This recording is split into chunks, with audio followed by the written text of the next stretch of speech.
Okay, so the plan was to have them all battle future versions of themselves where everyone was already evil, and every friend they had or other person they had in their life was another type of evil, and it took the 12 evils to solve the problem of each other from every direction. It was basically like an astrological circle or the zodiac of different personalities canceling each other out. And we didn't really get to play because school ran out, and then we didn't have the same lives anymore. We actually had different lives, and we had to learn that the hard way. And also, a lot of us realized we weren't really friends. We just happened to get involved in the same weird thing, role-playing games.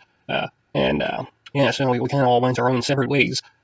We did get together to play sometimes, though, and there was just like a chrome environment where everything was extra shiny and reflective for no reason, and there was going to giant monster hives, and tanks blowing up, people turning giant and shooting lasers, or going into dreams and reliving past events.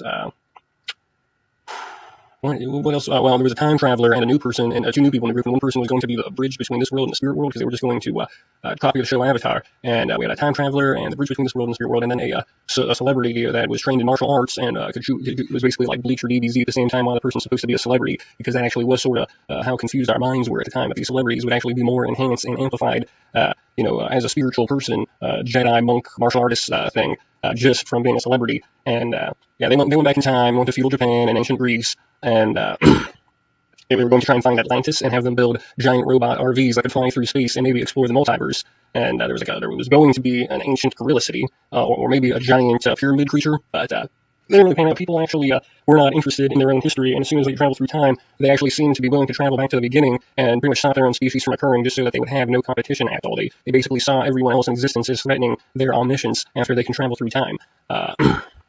And the bridge between the spirit world couldn't really do anything. They just sort of let the celebrity kill animals so that they could consider themselves to be a greater being.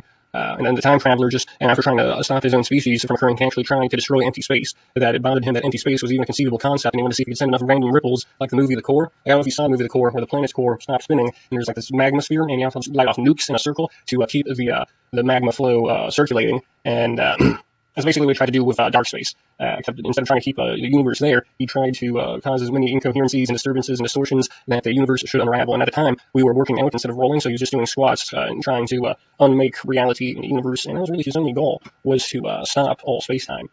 Yeah, and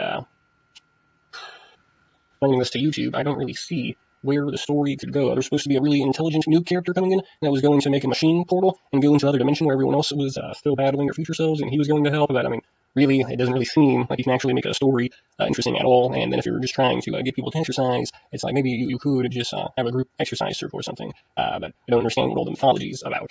Can't really think of anything else to bring up. Once you get past the idea that there are like 100 billion stars in a galaxy, and then 100 billion galaxies in the universe, you can tell you're never actually going to actually build the outer space in your mind. I don't think so. And then we do have a way of saying numbers and building number pathways. Now, I was just trying to do a Dungeons and Dragons thing, except I was trying to fill it with real world information. But the problem is I basically sort of lost my understanding because I'm not really too sure there's any actual real world there, is what it turned out to be. Like reading Stephen Hawking's A Brief Illustrated History of Time or whatever, he said that all matter and energy in the universe equates to zero because it all cancels each other out when everything goes back to a 0 point or singularity, which is what we have been suggesting it has been this whole time. And